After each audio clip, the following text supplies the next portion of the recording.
لسان السحاب صفت حاولنا تبقى خوينا نهزباوي دحنا تقراي كتوننا إيمان حالنا قادر نقبل حالنا سنة عبيتي وراي حزبنا عممت أحد نرتعن فتحي في قومت من ديا درديت ميديا من ديا درديت ميديا درديت اندعتا تلفت تصيحة بريتا درديت اندعتا تلفت تصيحة بريتا. سلام طعني أبلي كبرانن بيتسب درديت ميديا كمون تخطاتلتي مدب كواخم نواخم أبناء لومي مدب كواخم نواخم فليز ولا تحسوا حيزنا لكم قريبنا لنا كبيد شرحي بالصقنا أم معراب تقراي زملكتي من الواش أم معراب تقراي زملكت النصرحهم صراحتي زيلوم زيولون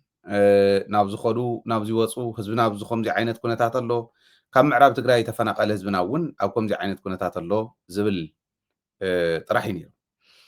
حزقن فليز ولا شرحي كبيد شرحي كسرحو مغعى ناي تقراي مراحت زنورو مراحتي لا تقراي أمينة عبي سلطان زهابتهم كل سبات تقيمهم تقراي ندحريتك ملسو ليتن قطرن مسبل صقنا خوينا مسرح زلو كل سبات تقيمهم سرح هو زلو شرح مخانو كبيد يقبرو بالصقنا بميديا بالصقنا طرح تيكونه تاريخاويان صلعت حزب تقراي بميديا يوم زغطمو نيرم من حزب تقراي حاسوت دغاغيمم بميديا يحلفمو ማሕበረሰቦም ይእምኑሞ ናቶም ጥራሕ ተይኮነ ናህና ማሕበረሰብውን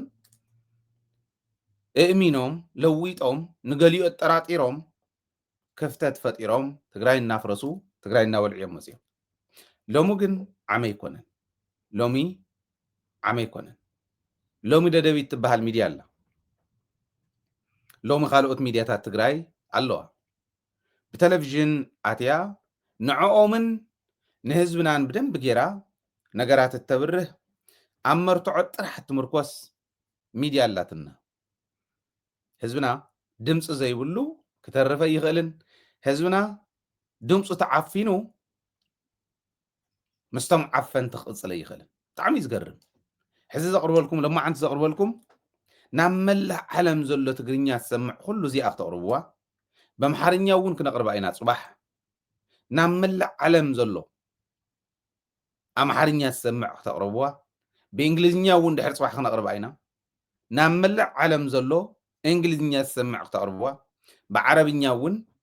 دحر صباح خنا قرب عينا دحر صباح خنا قرب عينا بتخطها تالي بربعة قانقا كنا قرب عينا بتخطها تالي زي إن دا ملالسنا تنقل بالسجنة بتكبر عالم نغرداء بمقبار نهزبنا دمس خنكون علنا إلى أم دادويت ميديا زيو ليد وسيدا كتسرحو منهم سكحزون مصنحوز قرمي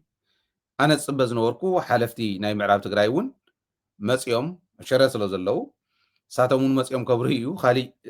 قداي سلز أسرهم سلز حزوم أي ترخون أو كتصالحنا مصمينا لو ممكن أخل زخنة مرتعه قربالكمي زي أمس قربنا إياه زي أون ካልኦት መረዳእታ ድማ እንዳወሰኽና ዴቨሎፕ እናገበርና ይኽን ከድና ተንኮል ፀላእት እንዳቃልዓና ክንከዲና ተንኮል ፀላእተ ምቅላዕ ኩልና ክንሰለፍ ክንክእል ኣለና ታይም ገይሩ ናይ ኢዚኣ ተወካሊ ኣብሽረ ኣሎ ኣብሽረ ዘሎ ናይ ኢዚኣ ናይ ኢትዮጵያ ዜና ኣገልግሎት ማለት እዩ ኢዚኣ ናይ ኢዚኣ ተወካሊ ኣብሽረ ከተማ ኣሎ ምዕራብ ትግራይ ኣመራርሕኡ እውን ኣብሽረ ስለ ዘለው تمتو مزابلتي وغناتنا ون مبزحتهم عبشرة سلزلو كالوت كبابتات ون اللو ناي تفناقلتي تمزابلتي تقارو رئيتو خنو السدلين امو عدالو لنا يولوهم ሰባት ፈልዮም የምፅሎም ብቕንዕና ናይ ኢትዮጵያ ዜና ኣገልግሎት ነዞም ሓትና ኢንተርቪው ይገብርዎም እሞ ድምፂ ተመዛበልቲ ወገናትና ኮይኖም ንሕና ኣብ ስቃይ ኣለና ክንምለስ ንደሊ ኢና ክንምለስ ከለና ግን ውሑስ ሰላም ኣብ ምዕራብ ትግራይ ምህላው ክረጋገፀልና ኣለዎ ከምታ ናይ ጸለምቲ ዳግማይ ክንመውት ዳግማይ ክንቅበር ኣይንደልን ለዚ መንግስትና እውን መሪሑ ኸይዱ ከስተኻኸል ጸጥታ ሓይልና እውን ሰራዊትና እውን መሪሑ ኸይዱ ከስተኻኸል ንደሊ ኢና ለዚ ሰላምና ውሑስ ምዃኑ ምስ ረጋገፁልና ኢና ክንከይድ ንሱ ዘይተረጋገፀ እንተኸይድና ግን እንታይ ዋጋ ኣለዎ ኢሎም መልእኽቶም ይሕልፉ ዘሎ ፀገም ገሊፆም ፀገም ህዝቢ ዝፈልጦ ስለ ዝኾነ እየ ዝዛረብ ዘለኹ ብዙ ይብላዕ ኣሎ ብሕማም ይውዳእ ኣሎ ብጥሜት ይውዳእ ኣሎ ህዝብና እዚኣ ኢሎም ምስ ሕለፉ መልእኽቲ ይቕይሩ እዚኣ ብርግፅ ተወካለ ብሽረ ዘሎ ብትክክል ይሰዲድሎ ሰሎሙን ካሕሳይ እዩ ዝበሃል ብትክክል ሰዲድሎ ታሰደደሎም ምስ መልእኽታ ይሰዳ ድምፂ ኣውፅዮም ምስሊ ጥራሕ ብድሕሪት ገይሮም ኣብ ዜናታቶም ይሕልፍዎ እንታይ ይብሉ ንሕና ጠቅላይ ሚኒስትር ኣብይ ኣሕመድ ክመልሰና ተስፋ ሂቡ እንዳሃለወ ናይ ቀደም ናይ ሕወሓት ኣመራርሓ ናይ ቀደም ይብልዋ ነቲ ሕወሓት እውን እሞ ናይ ቀደም ናይ ሕወሓት ኣመራርሓ እዮም ከይንኸድ ዝኽልክሉና ዘለዉ ዝብል መልእኽቲ ይሕልፉ ኣለዉ መን እቶም ብምስሊ ጥራሕ ትርእይዎም ዘለኹም እቲ ድምፂ ናበይ ከይዱ ተዓፊኑ ከምኡ ኢና እንዳተዓፈና መፅና ቅድሚ ሕዚ እውን ከምኡ ከም ዝነበርካ ፍለጥ ህዝቢ ትግራይ ሚድያ ስለ ዘለካ ኢኻ ሕዚ እቲ ሓቂ ክትፈልጦ ትዳሎ ዘለካ ብድምፆም የኸስማዓኩም ባይዘወይ ሃይለ ዝብሎ ይኮነን እታ ናይ መንግስቲ ኢትዮጵያ እታ ናይ ኢትዮጵያ ሚድያታት ዝቐይርኣ ከመይ ንዕፈን ከም ዝነበርና ኣብቲ ሕሉፍ ሚድያታትና ኮሞደረን ጉዕን ከርእያ ከለዋ ገሊኡ እውን ናይ ኣርባ ምንጭ ሙዝ ከርእያ ከለዋ ሳቶም ሽርሖም እንዳሸርሑ 95 ክበሃል ከሎ እውን ድንግፅ ዘይብላ ሚድያታት እየን ነይረና that's why ሚድያ መስሪትና ክንቃለስ ኣለና ኢለ ሃይለ ተቃልሲ ዝጀመርኩ ይገርም እዩ ብጣዕሚ ዝሕዝን ቅድሚ ሕዚ እውን ከምኡ እንዳገበርና እንዳቃልዓና መፂና ኢና ናይ ሰይፉ ፋንታውን ዘቃልዓናይ ሓደ ግዜ ተስታውስዎ ኢኹም ብዝኾነ ይቕይሩ እሞ መልእኽቲ ቀይሮም ናይ ቀደም ሕወሓት ኣመራርሓ ከልኪሎሙና ከይንኸድ ኣብይ ኣሕመድ ዕድል ሂውና እንዳሃለወ ገለ ይብሉ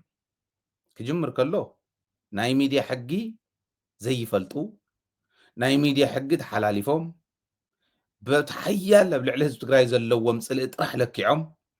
ድምፂ ህዝቢ ትግራይ ዓፊኖም ድምፂ ተመዛበልቲ ወገናትና ኣብ ልዕሊ ሽግር ኣብ ልዕሊ መከራ ደሪቦም መከረኦም ከይዛረቡ እኳስ ብኣፎም ለጊሞም ዝሕዙ ጉዳት እዮም ቶም ፀላእትና ነዚ ኢና ጉዳት እዮም ቶም ፀላእትና ንብሎም እዚ የጋጢሙ ኦኬ እንታይ እዩ ነይሩ እቲ ፖለቲሳይዝ ዝተገበረ ፖለቲሳይዝ ገይሮም ሕወሓት ካብ ህዝቢ ንምንፃል ነተ ናይ ተመዛበልቲ ድምፂ እኳስ ናብ መሬቶም ከይምለሱ ምስ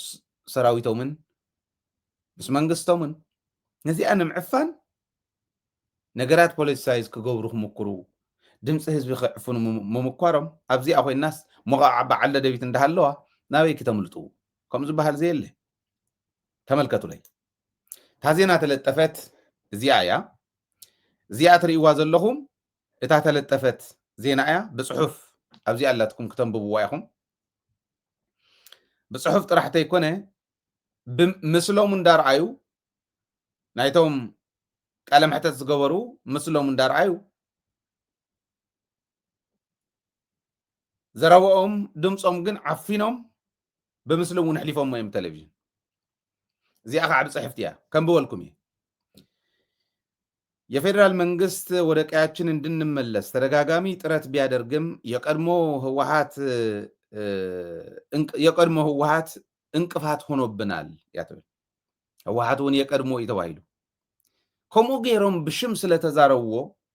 ከምቲ ቀደሞም ብሚድያ ስለዝደጋገምዎ ህዝቢ ትግራይ ክታለል እዩ ክዕሾ እዩ ውድቡ ክሒዱ ምስኦም ክስለፍ ኢሎም ዶ ሓሲቦም ይኾኑ أنا يقرمني نحرا دي خاص كراس حيل كاخ تقرب اللي خلقها مالتي كم يلوم ديوم حاسيبهم نايو حق إيبل يقرمني كنا I don't think so دناقر تجارو زبنددو مالتيو أو أصل زلو مس أمسل زلو يوم كم زجور زلو تنا مجمريا عنك سنتم بيكما تعمل حساب የፌደራል መንግስት ወደ ቀያችን እንድንመለስ ተደጋጋሚ ጥረት ቢያደርግም የቀድሞ ህወሓት እንቅፋት ሆኖብናል። ሽረ እንዳስላሴ ህዳር 8 2018 ኢዚአ የኢትዮጵያ ዜና አገልግሎት ማለት ነው። የፌደራል መንግስት ወደ ቀያችን እንድንመለስ ተደጋጋሚ ጥረት ቢያደርግም የቀድሞ ህወሓት እንቅፋት ሆኖብናል ሲሉ የሽረ እንዳስላሴ ተፈናቃዮች ተናገሩ። ስሩን እኮ የሽረ እንዳስላሴ ተፈናቃዮች ይዝብል ዘሎ ከምዚ ገሮም እዮም ዝዕፉኑና ነይሮም የኽብል ደሊ ህዝበይ ሚድያ እንተዘይ ሃልዩ እኳ ዘይትሰምዑን ሕዚ ታሽርሖም ዶ ይነግረኩም ኣለኹን ደደቢት ነግረኩም ኣላን ደደቢት መሰላት እንተዘይ ሃልየና ካ ህዝቢ ትግራይ ኣፍካ ለጉሞም እዮም ከም ብዕራይ ዓውዲ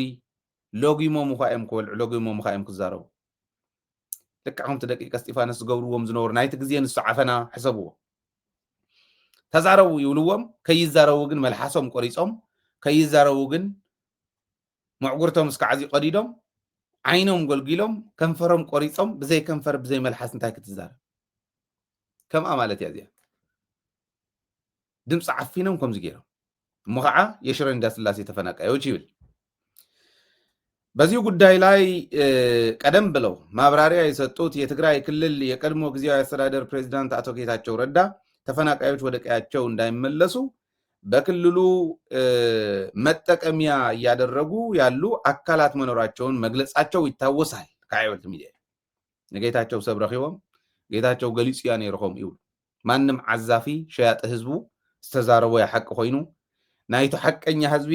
ድምጽ ዓፊኖም ናይ ጌታቸው ሃተውተው አውዚ ጽሕፍዎ ማለት ተፈናቃዮች ወደ ቀያቸው ሳይመለሱ በየመጠለያቸው ለእንግልት እየተዳረጉ መሆናቸውን የዚህ ችግር ምክንያቱ የቀድሞ ህወሓት አመራሮች መሆናቸውን የኢዚአ ሪፖርተር በሽሬ እንዳስላሴ ያነጋግራቸው ተፈናቃዮች ገልጸዋል። ያቱ አብይ አህመድ ወን ፓርላማ ኣብ ታሕቲኩም ዝብል ኣሎ ኩሉ ከተንብብዎ ምናልባት ሸፍትናቶም ውን ኣቲኹም ከተንብብዎ ትኽእሉ ኢኹም ኣብዚ ውን ዲስፕሌይ ገይረልኩም እኒኹ ሓንቲ ፔጅ እዚኣ እያ ፓውዝ እንዳገበርኩም ስክሪንሻት ጌርኩም ክትወስድዋ ትኽእሉ ኢኹም እታ ካልአይቲ ፔጅ እዚኣ እያ ኣፍታ መወዳእታ ናይታ ካልአይቲ ፔጅ እኒሃ ጠቅላይ ሚኒስትር አብይ አህመድ በህዝብ ተወካዮች ምክር ቤት ቀርበው ማብራሪያ በሰጡባቸው አጋጣሚዎች ሁሉ የትግራይ ክልል ህዝብ ሰላምና ልማት ይሻል ተፈናቃዮችም ከምንም በፊት ወደ ቀያቸው መመለስ አለባቸው በማለት በተደጋጋሚ መናገራቸው ይታወሳል። ካይብ ከምዚ ዝበለ ዓፈና ይገጢሙካ እኒህ ህዝበይ ንዓፈና ክትዕፈነሉ ዘይትኽእለሉ መስርሕ ምድላዊ እዚ ከዓ ደደቢት እዩ ህዝብና ተዓፊኑ ክተርፈ ይኽእልን ሕዚ ከምዚ ገይሮም ደሓስዮም ዘይበልዎ ተፈናቀልትና ተዛሪቦም ኣብ ልዕሊ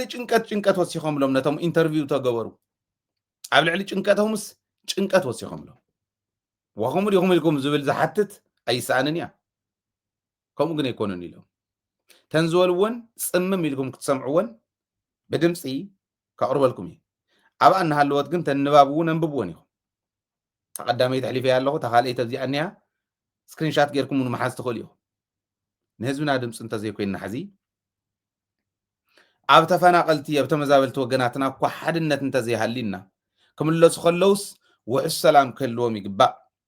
ክምለሱ ከለውስ ውሕስ ሰላም ንክህልዎም ምምሕዳሮምን ሰራዊቶምን ቀዲሙ ክኸድ ኣለዎ ፀጥታ ሓይልን ምምሕዳርን ተናእሰ ፖሊስ ትግራይን ምምሕዳር ግዝያዊ ምምሕዳር ትግራይን ናይቲ ወረዳ ምምሕዳር ናይቲ ዞባ ምምሕዳር ናይተን ወረዳታት ምምሕዳር ጠቕላላ ክምለስ ኣለዎ ዝብል ርዲእ ተዘይሃሊና ኩልና እንታይ ተጋሩ የብለና ከምዚ ገይሮም ክዕፍኑና ዝዕፍኑና ዘለው ባይዘወይ ክዕፍኑና ዝለኣኹ ተላኣኽቲ ስለ ዘለውዎም ካባና ካብ ውሽጢ እዩ ብዝኾነ እቶም ተመዛበልቲ ፀገሞም እዮም ነጊሮም ከምቲ ዝተፃሓፈ ኣይኮነን እታ ድምፆም ስምዕዋ ምናልባሽ نزونا حرب Bluetooth connected. እሺ ንዝውና ሓበሬታ ቅድሚያ እናመስገና እስቲ ንላለ ስማይ ያው በሳረ ይባል ከወረዳ ወልቃይት ከከተማ ወልቃይት የተዘያተው አይደ አቦ ሐሙሻ ወደ እድሜይ ነርባ ዓመት አው አቁተሻ ሰለስተን ሕዳር ያተና አይደ ንሕና ክንምለስ እንደሊና ግን ክነስ ኮይና ምልሻናን ፖሊስናን ወይስ ብዝኾነ መንገዲ ናብ ቦታና ክምለስ እንደሊና ዝኾነ ግን ተው ዘሎ ተፋሪ መጀመርያ ናብ ቦታው ወሱ ክብር ዘለዎ ብቸካ ተነባሪ ዘሎ ቦታው ኮነ ኣለዎ ተዘይኮይኑ ግን መጀመርያ ካብ 2013 ዝነበረ ህዝቢ ግን ናብ ቦታው ሱ ክነስ ኣለዎ أنا عم شو عملت أبتدأ كنا بنقدم سكايون بكرة بزاجمنا هنا بزهونا قد يعني هنا ظهور أي مكان سكاب لما تصير سبت هنا جن حجي أنا كويس بزهونا حاول تتعيسى مليشيا والبوليس حيزونا نبص أزق توزيعها زيدركم يودم فزي بس بزخنا من قدي نحتاج لنا تقدر سب وصي وقحت لنا قام سودا زين كنت أكاب تصاريو وحس بزخنا من قدي نبوتنا خدم اللص نادلواتنا سودا كوين قص كا أو نحلوت حسفاري أو نحلو زخنا ناي زخنا ناي حلو زمان أتك حيلي زين حلو إحنا كيما أتفقدن بتان إحنا ندلاجن ملشانان بوليسنان هيزنا تأذرلو حلول لا يقو قح دليلنا زين خلوا اللي من قد يلن سلزي زيادة ياخد لي قرم حزي ناي إثيوبيا من قصي أو تكلم مينستر على توكلت بيت مخري لأن 400 الشح ترى قلت 5 له وكنا يولو كملوا 5 له وون تزاري ولو سلازي أوز اللي كاريتو تاجبر فدرال منقس تاجبر له تأذر تتعاطى حالي كوص له كبوتنا السوق يوصل أوه سلازي نحن تأذر لنا مبرحتي أنا قالت زناي قلت كان ناس أولادي إيه زين كلنا يوم مرة له زين مستمعلا زينون مسترجع جتنا هو سيكا بخبر إنا أتو من قديلا زينون آتين مسترجع جتنا إنا ناتو زين آتين لما كنت أكل بدني أكل أصاريو آتين مهانا تشجعوا زين مسكونا ناتو وحس بزخنا من قد نسوا من عن كف زي يقولوا زفاء إحنا زي يقولوا نبعلنا إحنا نبعنا مدشة زبعنا بوليس زين حزنا نبوتا كأطو دلوقتنا بزخنا جن أهزلكم بقمتياكم إحنا مسجنا يسقعون يزنقعهم لنا زخلوا من يسمعنا نهارنا 3-4 جزء 5 عاد جزء سلام وصل فيه من قصة سمعنا في ذا سمعنا بعد سمعنا نبلنا بزي جزء نبتعاون زوجنا هنا نحتاجن يا سمعك علن بترشو سمع سكالة تأم قبل نبلنا أنا صاحين بتنا نيرنا يا زوج تتجورا ويبتشاي هنا اللامبر هنا بزي أطول من قد يلن سازي يعني حي نيرنا حدزي زي أبزي أس يقرمه هو هات ولا لا أبزي أس انقفات كوين الناس ولا لا أبزي أس ጠቅላይ ሚኒስትር አብይ አሕመድ ከምዚ ኢሉና ነይሩ ዝብለሎ ኣብዚኣስ ጌታቸው ከም ዝገለጾ ዝብለሎ ከመይ ተዓፊና ከም ዝነበርና ኣብቲ ቀደም እዩ ዝገርመኒ ባይዞ ንሕዚ ጥራሕ ኣይኮነ ሕዝም ኣለና ኣይንሕልፎምን ኣይንሕልፎምን ዓፊኖም ድምፂ ህዝብና ሕልፎ ይኽእሉን እንደውም በቲ ንሶም ዘይኽእልዎ እውን ክንሕልፎ ኢና ዓለም ይፍለጥ እያ ተዓፈና ዓለም ይፍለጦ ኣብዚኣ ዝበላ ሰፋሪ እውን ይውፃእ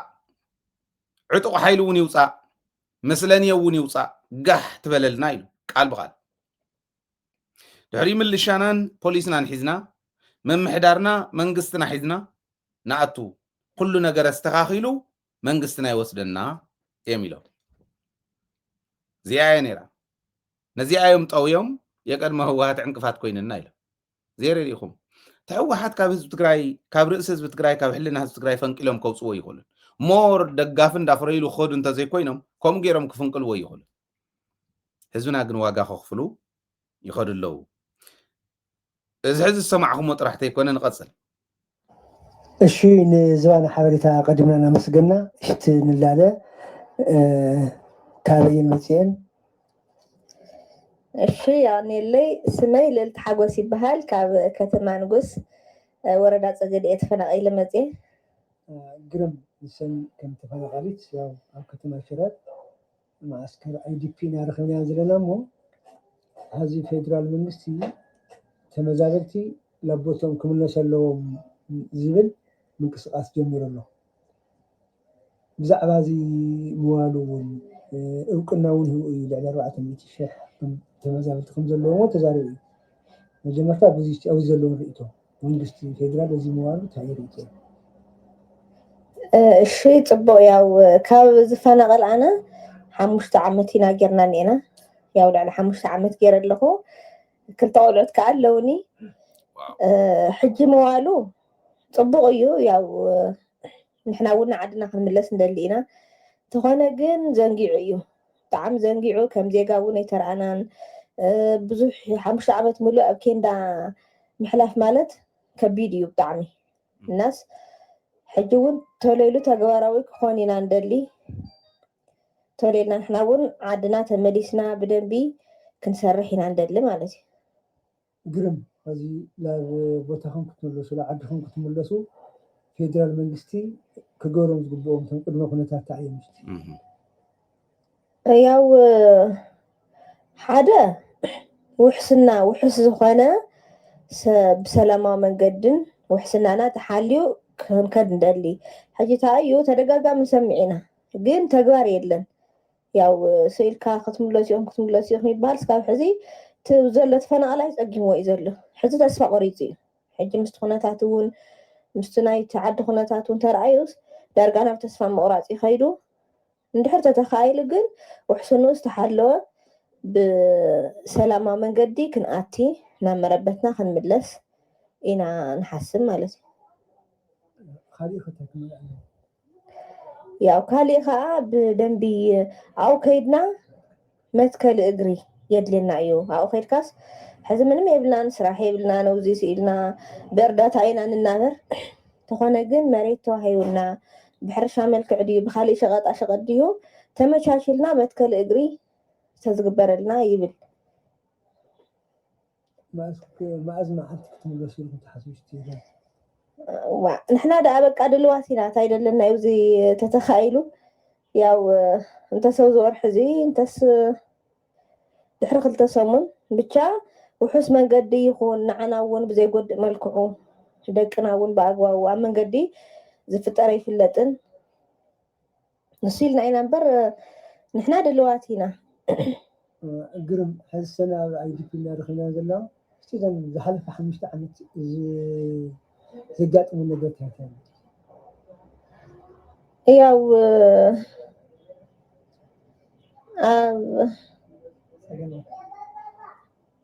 እቶም ፀገማት ዘርዚርካ ይውዳእን ከቢድ እዩ ብጣዕሚ ያው ከም ሰብ መጠነ ኬንዳ ተደብሪኻ እሞ ሓንቲ ገዛ ኣብ ሓንቲ ኬንዳ 5-6 ስድራ ስሩ ንምሕሳብ እውን ከቢድ እዩ ዘይከኣል ኢና ክኢልና ሓሊፍና እዮም ያው ደረቅ እንጀራ ማዕረ እንጀራስ ኣድሪቕና ኮረንሾ ጌርና ዝዓሰወ እንጀራ ዝበላዕናሉ ፆምና ዝሓደርናሉ መዓልቲ እውን ነይሩ እዩ እዚ ሰይዝንጋዓን ከቢድ ግዜ እዩ ያው ሓደ ኤንጂኦታት እርዳታ ይገብሩልና እዮም ንእሽተን ኣብ ዘይመልአ ዋላ ዝሓሸ ተኾነ ደሕና ተኾነ ግን ከዓ ብጣዕሚ ምስቲ ንወሃቦ ተሓገዝን ትናብራናን ክመጣጠን ኣይከኣልን ሓደ ኣብኡ እናሃለና ኣብቲ ምዕራብ እናሃለና ናይ ባዕልና ኣታዊ ትዕረት ንኣስ ሕርሻ ነርና ሸቐጣ ሸቐጥ ነርና ንሰርሕ ነርና ኢና ደቅና ብኣግባቡ ንምግብ ነርና ኢና ሕዚ ግን ንደቅና እውን ስኣና ኣለዉ ጾምና ዝሓደርናሉ መዓልቲ ብዙሕ እዩ ተቆፂርካ ይወዳእን ያው እግዚአብሔር ይመስገን ፀኒሕና እስካብ ሕጂ ዋላ መንግስቲ ንዓና ብፍሉይ ቆልሕታ ይገበረልና ዝተፈላለዩ ናይ ውጪ እርዳታ ሓገዝ እናተገበረልና እውን እሽተን ፀኒሕና ኢና ተኾነ ግን ፀገም ብቻ ከቢድ እዩ ሰብ ብጥሜት እናሞተ ቅድሜና ክንደይ ነገር ክንደይ ሕማማት ሓሊፍና ሕዚ እውን ያው ንነብር ለና ተይዳሞ እዚ ትብል ኣብዚኣ ኸቢኣ ዘላታ ቅድሚ ህወሓት ትብል መንግስቲ ትግራይ ይከልኪሉና ትብል ኣቢኣ ዘላ ንኽንምለስስ ላዕላውነትና ይመለስ ንኽንምለስስ ፀጥትኡ ሕልው ክኸውን ህዝብና ሰላሙ ሕልው ውሕስ ክኸውን ህዝብና እዚኣ ትገበር እንዲ ሓቀይታ ሓሳብ ናይ ህወሓት ሓሳብን ናይዞም ተፈናቀልቲ እዚኦም ሓሳብን ዓበየን ተፈላለዩ ኢትዮጵያ ክንድዚ ተፈናቀለሎ ንምባል ዘንጊዕሎ ይላል ክንመልሶም ኢና ንምባል እውን ነቲ ዘረባ እውን ዘንጊዑ እዩ ግን ክንምለስ ከለና ጋሕ ክትብል ኣለዋ ቶም ዘይነበሩ ክወፁ ኣለዎም እያ ብኻሊእ ኣባህላ ቦቱ ፕሪቶርያ መሰረት ስታቱስ ኳ እንተ ይመለስ ማለት እዩ ናብ ጥቅምቲ 23 2013 ንመለስ ማለት እዩ እዚኦም ዝብሉ ዘለው ሕዙ ንቐፅል أنا مسجنا نلالة ننكل كاريخة تفناقل خمعز شو ياو تفناقل كله تشن 10 سنة كينو ياو حدار حدا كاو كتما قراريت تفناقل ياو أبشر معسكر يزلهم أبشر أي تبي أتنبر شو ما يهفتون قرق سوسي زبها قرم هافتش نسخة أو تمازال دي أبشر كتما دخلنا كذا مو ፌደራል መንግስቲ ከም ትፈልጦ ከዚ ናይ ምምላስ ኣፋፍነት ከም ዘሎ ይዛረብ ኣሎ ክትምለሱ ትኾንኩም ከዓ ብኸመይ ክትምለሱ ኢኹም ትሓስቡ እስቲ እዚ ታይ ክመልእ ኣለዎ ቅድሚ ኩነት ያው ኣነ ያው ናብ ቦታይ ክምለስ ኮይነ መሬትና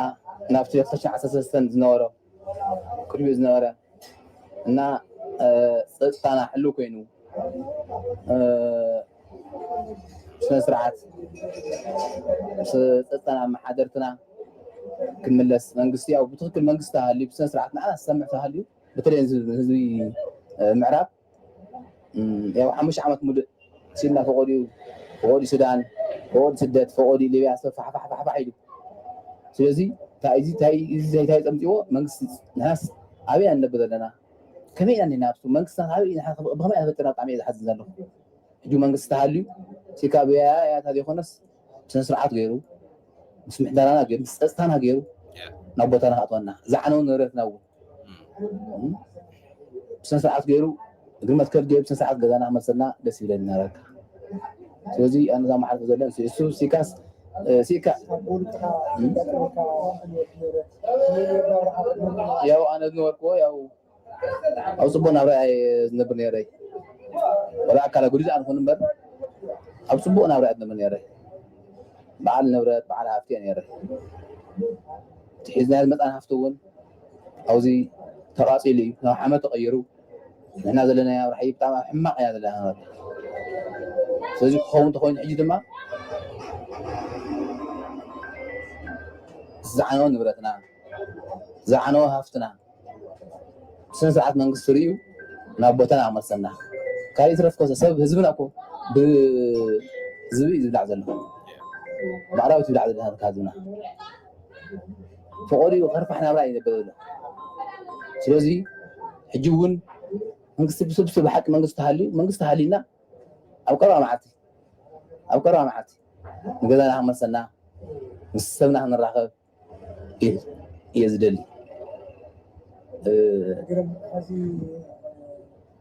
نسخة بتقدم خمس زلخان أكل قد خمس زلخان خاتزاري وخنا زلها مو እቲ ኣብዚ ተመዛበልካ ዘሕለፍካዮ ካልትታይ ምስሊ ትሕትርብካ ያው ዝሓለፍኩ ያው ብጣዕሚ ሕማቅ እንታይ እሞ ክብለካ ክእል ኣነ ምንም ካብ ገዛ ንወፅ ኣለናስ ቅያር ጨርቁ ናይ ሓዝና ወፂና ተሲእና ምንም ዝሓዝና ነገር የብልና ኣብዚ ገርመካ ወደይ በኩር ወደይ ኣብ ገዲፈ መፅእ ሓፍተይ ኣላ ተሪፋ ኣላ ኣብ ገዲፈ መፅእ ማለት እዩ ሰብ ብዝበዓል ፋሓፋ ሓይና ረካ ናብራ ብጣዕሚ ሕማቅ ናብራ ረካ መፅኹም ትገዛ ትሪእዎ ስታይ ሞት ነይሩ መፅኹም ትናብራ ናብራ ትሪእዎ ስታይ ሞት ነይሩ ሕና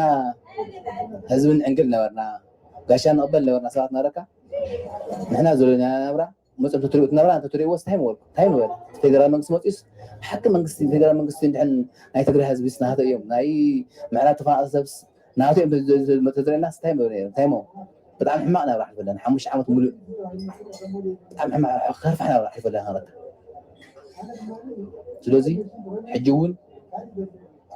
ሲካ ብሕላፍ ዘይኮነስ ስነ ስርዓት ገይሮም ፀጥታና ገይሮም ብውሕስ መንገዲ ኣትዮምና ሕጂ እውን ንሕና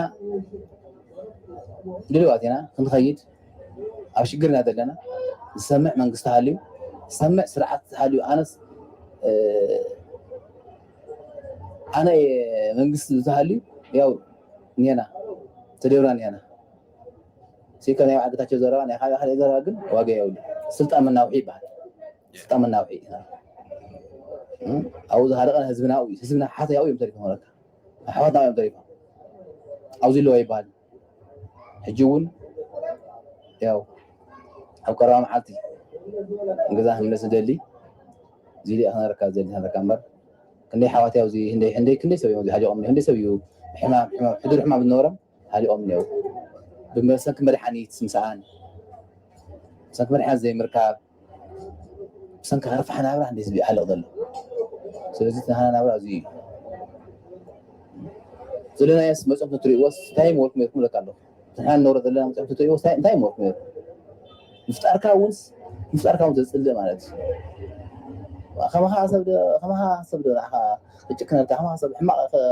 ከማኻ ፍጡር ሕማቕ ክሓስበካ እንከሎ እንታይ ትብል ግን ዘዝሮ ምንም ክንገባ ይንክእልን ነብር ለና እሱም ሳላ ፍተውትና ኣላ ሓደ ሓትና ዝሮ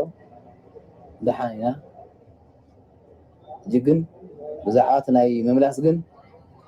ፀጥታና ብስነ ስርዓት ገይሮም ተመሊሶምና ገዛና ሎማዓንቲ መኸድና ሎማዓንቲ ተወግስ ምኻኒ መተወገስና ነርና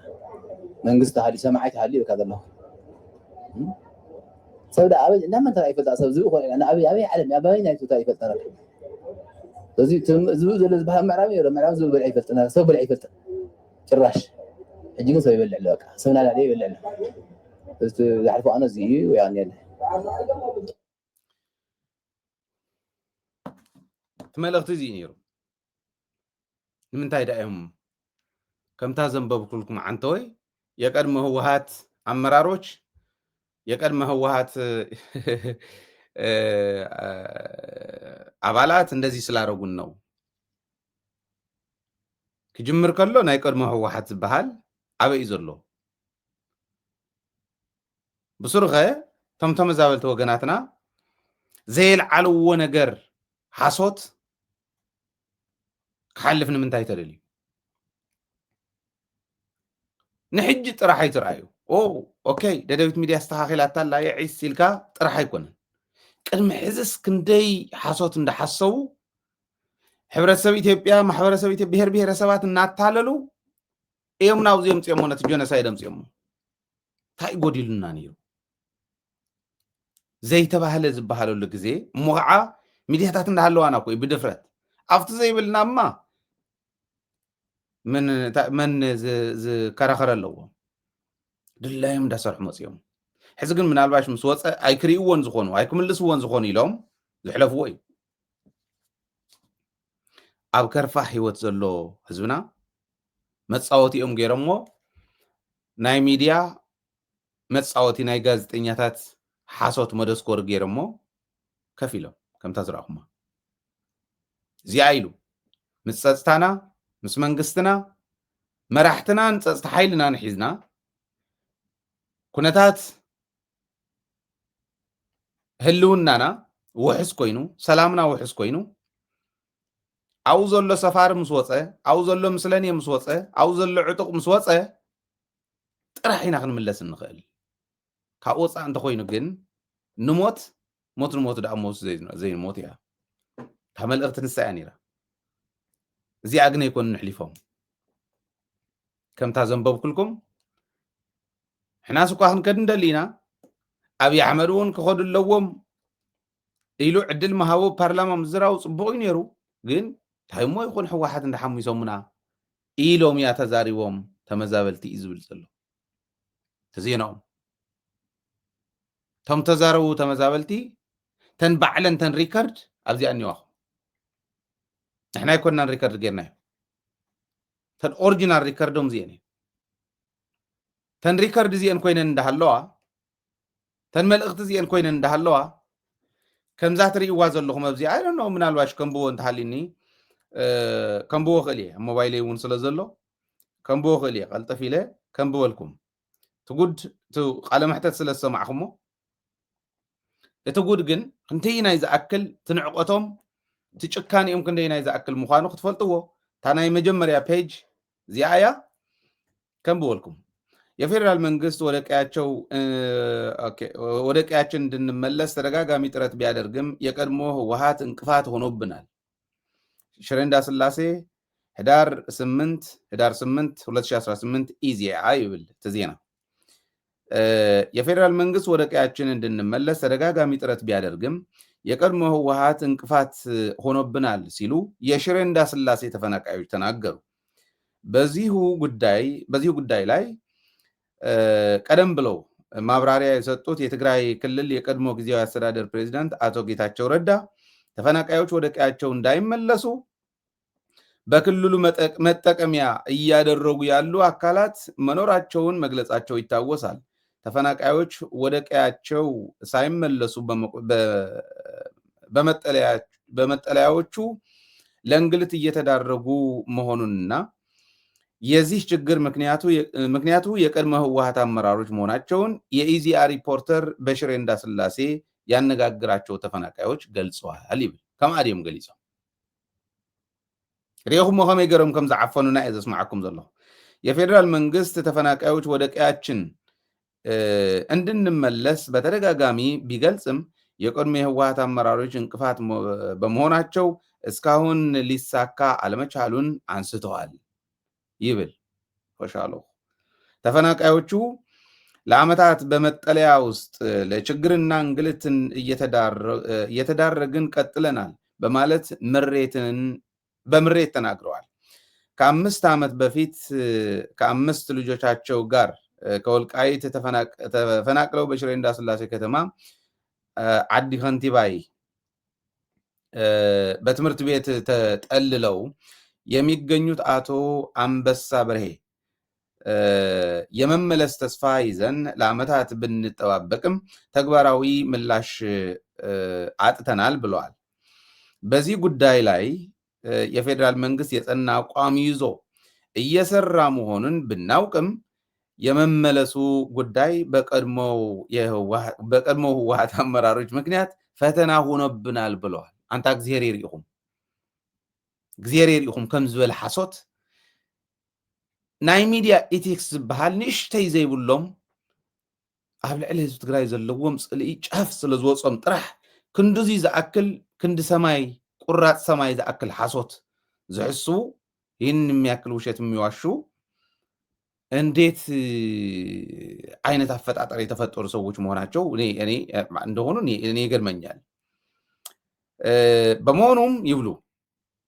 ካለንበት እንግልትና ስቃይ ወጥተን ወደ ቀያችን እንድንመለስ የመንግስትን እገዛና ድጋፍ አሁንም እንሻለን ብለዋል ይብል። ሌላኛዋ ተፈናቃይ ወይዘሮ ልዕልቲ ለ5 ዓመታት ከቤት ወጥቶ በመጠለያ መኖር ምን ያክል ከባድና ዋጋ ያስከፈላቸው መሆኑን አንስተው ከእንግዲህ ይብቃን መልሱን ሲሉ ተማጽነዋል ይብሉ። ዜሬሪኹም ከምዞ ለጉዳጉዲ ገጢሙና ነይሩ በዚሁ መጠለያ ያገኘናቸው አቶ ሀብቶም ገብረ ክርስቶስ በመጠለያ ለዓመታት የደረሰብን እንግልትና ስቃይ ይብቃን፣ መፍትሄ እንሻለን በማለት ተማጽነዋል። ሁላችንም ወደ ቀያችን እንድንመለስ በፌዴራል መንግስት የሚቀርበው ተደጋጋሚ ጥሪ ተቀባይነት ማግኘት አለበት ያሉት ተፈናቃዮች በመጠለያ የዓመታት የስቃይ ህይወት ይብቃን፣ ወደ ቀያችንን እንመለስ በማለት ጠይቀዋል ይብሉ። ከምኣት ብል ሓንቲ ፍረ ነገር ሰሚዕኩም ናይ ፌደራል መንግስቲ ዝገብሮ ዘሎ ንሱ ዝገብሮ ዘሎ ጽቡቕ ነገር ፌደራል መንግስቲ ዝፅውዖ ዘሎ ነገር ይተግበረልና ከምኡ ዝብል ሰሚዕኩም? የቀድሞ ህወሓት ከልኪሉና ዝብል ሰሚዕኩም? ፌደራል መንግስቲ ኣውእትዎም ዘሎ ምስለኔ ድሕጥ ጠቢሉ የውፃልና። ኣብኡ ዝኔው ልያቡ፣ ኣብኡ ዝኔው ሸፋቱ ዕጡቃት የውፃዮም፣ ኣብኡ ዝኔ ሰፋሪ የውፃዮ። ጋሕ ትበል መሬት ድሕሪኡ መንግስትናን ፀጥታ ሓይልናን ከይዶም የፅርይዋ የረጋግፅዋ፣ ሰላምና ውሕስቲ ምዃና የረጋግፁ። ድሕሪኡ ንኸይድ፣ ድሕሪኡ ካሕሳ ይመፅእ፣ ድሕሪኡ መተሓዚ መቋቆሚ ዝኸውን ሓገዝ ይመፅእ እያ እታ ዘረባ። ካበይ ናበይ ቀናቢሮም እዮም ፅሒፎም እኒው ርየኹሞ። ዕድመ እንደደቢት ድሕሪ ሕዚ ከምኡ ኣይትሕሰቡ ኢልኩም ኣብፅሑ ለይበይዛኹም ኣይትሕሰቡ። ኣብ ልዕሊ ህዝቢ ትግራይ ዝሽራሕ ሽርሒ እቲ ሰፊዎ ተንኮል ፍጹም ክሓልፍ ኣይኽእልን ኣይከኣልን። መጨረሻ እቲ ናይ መጨረሻ ፔጅ ምልዓል ካተጋጊ እዚኣ እታ ናይ መጨረሻ ፔጅ ቅድም ኢሎም ዘንብቦም ዝነበርኩ ካብዚ እዮም። ኣብ መጨረሻ ሓንቲ ፓራግራፍ እያ ተሪፋታ ይብል ጠቅላይ ሚኒስትር አብይ አህመድ ዶክተር በህዝብ ተወካዮች ምክር ቤት ቀርበው ማብራሪያ በሰጡባቸው አጋጣሚዎች ሁሉ የትግራይ ክልል ህዝብ ሰላምና ልማት ይሻል፣ ተፈናቃዮቹም ከምንም በፊት ወደ ቀያቸው መመለስ አለባቸው በማለት በተደጋጋሚ መናገራቸው ይታወሳል ኢሎም ያጽሒፎም ንጌታቸው እንታይ ከም ዝበልዎ ከም ተመዛበልቲ ወገናትና ርኢኹም እዮም። ናይ በዓል ጌታቸው ንፖለቲካ መጥቀም ምግባር እንታይ ትርጉም ኣለዎ የሚለው ፌደራል መንግስቲ ዜጋታትና እንተዝብለና አውኒ የሽፍታ መውጾ፣ አውኒ የዕጡቅ መውጾ፣ አውኒ የሰፋር መውጾ መንግስትና አትዩ ፀጥታ ሓይልና አትዩ ከረጋግፅ ከፅሪ ሰላምና ውሕስ ክገብር መገበረ ድሕሪኡ ካሕሳመ ካሓሰ መተሓዚ እውን መሃበ እዚኣ የሚለው እዚ ኩለው ሽፍታ እናሃለወ ግን ምምላስና ትርጉም እንታይ ትርጉም ኣለዎ? ሞትን ሞቱ ኣብዛ ዝኔናላ ሞት እያ፣ ኣብኣ እውን ሞት እያ። እንደውም ውስታ ዝገደደት እያ። ታመልእኽቲ እዚኣ እያ። ታመልእኽቶም ግንዛቢዖም ከመይ ከም ዝለጠፍዋ ራእይዋ። ኣነ ኣብኡ እናሃለኹ ዝሕሸና እንታይ እዩ ከም ተጋሩ፣ ደዋፀና እንታይ እዩ ከም ተጋሩ እንባዕልና እኮ ስለንጠማመት ሓድነትና እኮ ሸላኽ ከም ዘለዎ ስለንሪኦም ኣብ ገለገለ ትካላውነት ኣሚንና ብትካል ስለዘይተቃለስናዮም እንተዘይ ኮይኑ ኣብቲ ሕልፉን ናብ ዘይመምፁናን ሕዚ እዘን ትካላት እዚአን እንተወሪደን እዘን ትካላት እዚአን ተደኺመን ከምዚኣ ገይሮም እቲ ቅድሚ ሕዚ እንዳጓተቱ ናብ ጀኖሳይድ ዘምፁና ከምዚኣ ገይሮም ስለ ዝኾነ ከም እንዳገበሩ ናብ ካሊእ ክወስዱና እዮም። መን እዩ ዝከታተሎም? መን እዩ ዝምልሶም? ደደቢት እናመሰላታ ንሕና ኮሞደረ እንሪኦ ኮሞደረ ብዝረኣየሉ ግዜ እዩ። ህዝብና ከፅንቱ ተመለሱ እሞ አንቱም ዝተረፍኩም ብሓይሊ ፈጣሪ ሃዲምኩም ናብ ማእኸል ትግራይ ናብ ሰሜን ምዕራብ ከይድኩም ኣብኡ ኣፅሊልኩም ዘለኹም ኣብኡ ሸልተር ናይ ዩናይትድ ኔሽን ቸንዳ ኣብ ቤት ትምህርትታት ተዓቂብኩም ዘለኹም ንዑ ተመለሱ ክንምላኣኩም ኢሎም ግን ክወስድዎም ኣይኽእሉን፣ ከጭበርብሮ ይኽእሉን፣ ብመረዳእታ ከጭበርብሮ ይኽእሉን። እቶም ልሳኖም ጥዑም መልእኽቶም ብሱል ዝኾኑ ዜጋታትና መልእኽቶም ኣዛቢዖም ምስ ህዝቦም ክፈልይዎም ተዛብዕ መልእኽቲ ገይሮም ኣዛቢዖም ውድቦም መንግስቶም ሰራዊቶም ከመራስሕሎም ዘይበልዎ ዘይሰርሕዎ ዘይገበርዎ ገይሮም ህዝብና ክበታትኑ ተንኮል ፀላእቲ እዚ ምዃኑ ንርዶ ኢና። ስለዚ እንታይ ተዋፀና ሕዚ ሰራዊት እውን ሕሰበላ፣ መንግስቲ እውን ሕሰበላ፣ ሕወሓት ሕሰብላ። ኣበያን ግዜ ኢና ዘለና ንቅድሚት ንታሕቲ ዝወርድ ግራፍ ዲኹም ትርእዩ ዘለኹም ንላዕሊ ዝዘልቕ ግራፍ ኣርሚ 70 ካልኦት ኣርምታት ብላዕላይ እውን ኣድላይ ዝበሃል ሰጉምቲ ዝውሰደሉ ግዜ መዓዘ እዩ ናይ ኣምሓራ ኣይኮነን ተኡ ዝኒሄ እመኑኒ ኣይኮነን ኣምሓራ ክልል ንባዕሎም ኣብ ጭንቂ እዮም እኒሁ ፋኖ ዳሓራ ከውፆም ይኸደሎ እምበር ንባዕሎም ኣብ ጭንቂ እዮም እኒሁ ናይ ኣምሓራ ኣይኮነን ተኣዚዞም ዝገብርዎ እዩ ፌደራል መንግስቲ ኮይኑ ባጀት ክንብጅተሎም ኢና ዝብለኩም ዝነበረ ከም ወልቃይት ክንገብሮ ኢና ዝብል ዝነበረ ከም ድሬዳዋ ክንገብሮ ኢና ዝብል ዝነበረ ብፌደራል መንግስቲ ተፀዋዕነትን ፌደራል ክንገብሮ ኢና ኣቕልቅል ኣቢልዋ ኮይ ኣይኮነን መንግስቲ ትግራይ ስራሕ ብማዕዶ ክስራሕ ዝኽእል ብሪሞት ኮንትሮል ዝስራሕ ነገር እኒሄ ኣብ ኣምሓራ እኒሄ ኣብ ኦሮምያ እኒሄ ኣብ ካልኦት ክልላት እኒሄ እዚኣ እንተሰሪሕና ጥራሕ ተጠንኪርና ጥራሕ ሓድነትና እንተፅኒዕና ጥራሕ ተፈናቀልትና መሊስና መሬትና መሊስና ኣውሒስና ላዕላውነትና ኣኽቢርና እዞም ብጥሜትን ብሕማምን ሳይኮሎጂካል ጉድኣት ዝጠፍኡና ዘለው ተመዛበልቲ ወገናትና ናብ መረበቶም እንመልሰሉ ግዜ ክናዋሕ የብሉን ቶሎ ክንትግብሮ ክንክእል ኣለና ይኽብል ደልየ ተዛብዐ ኢንፎርሜሽን እዚ ነይሩ በመሓርኛ እውን ክንነግሮም ኢና ክንመፆ ኢና እናንተ ውሸታሞች ከየት አመጣችሁት ያ ሁሉ ጽሁፍ ከየት አመጣችሁት ያ ሁሉ ወሬ ህዝባችን ያላለው ተፈናቃዮች ያላሉት ያን ያክል ውሸት መደስኮር ምንኛ እንደሚያስንቃችሁ በዚሁ ይህንን ፕሮግራም ካያችሁ በኋላ ይገባችኋል እንላችኋለን በመሓርኛ ክንነግሮም ኢና ካሊ ግዜ ጽባሕ መጽና ማለት እዩ በእንግሊዝኛውን ክንሰርሓሉ ክንሞክር ኢና ወይ ዚ ሳብታይትል ክንሰርሓሉ ኢና ብርግጽ እንግሊዝኛ ተወሰነ ክንሕልፈሉ ኢና ዓረብኛውን ክንሕልፎ ኢና ይፍለጥ ዓለም ከምኡ ጌርና ሰሪሕና ኢና ዓለም ክንእምን ዝግባአና ማለት እዩ ስለዚ እቲ ሽርሒ ጸላእቲ ክነቃልዓሉ ንኽእል ሚድያና ግን ሚድያና ሒዝና ክንዘልቕ ክንክእል ኣለና እቲ ናይ ምዕራብ ህዝቢ ናብ መረበቱን ተመሊሱ ደደቢት ሒዝዋ ክዘልቕ ይፅዋሕ ንጎ ስለ ዝጠቕሞ ካሊእ ማሕበረሰብ ግን ሕጂ ክሕግዝ ኣለዎ ናብ መረበቶም ስካዕ ንመልሶም ክብል ደልየ ኣጆኹም የኽብል ዝደሊ ቀሪቡ ከዓ እዩ ንባዕሉ ክብል መሬት ወገግ እንዳበለ እዩ ዝኸድ ዘሎ ናብ ኣዲስ ኣበባ ገፁ ክኸድ ከሎ እቲ ካሊእ ሓይሊ ንሕና መረበትና ምምላስ ንሳእታ ዕላማና ንሱ ክንገብረሉ ንኽእለሉ ግዜ ርሑቕ ይኸውን ዝብል እምነት ኣለኒ ህዝቡን በብዘለኹም ሰላም ይኹነልኩም ሰላምን ዓወትን ምስ ጅግና ህዝብና ክኾን ትምኒተ እዩ ትግራይ ትዕወት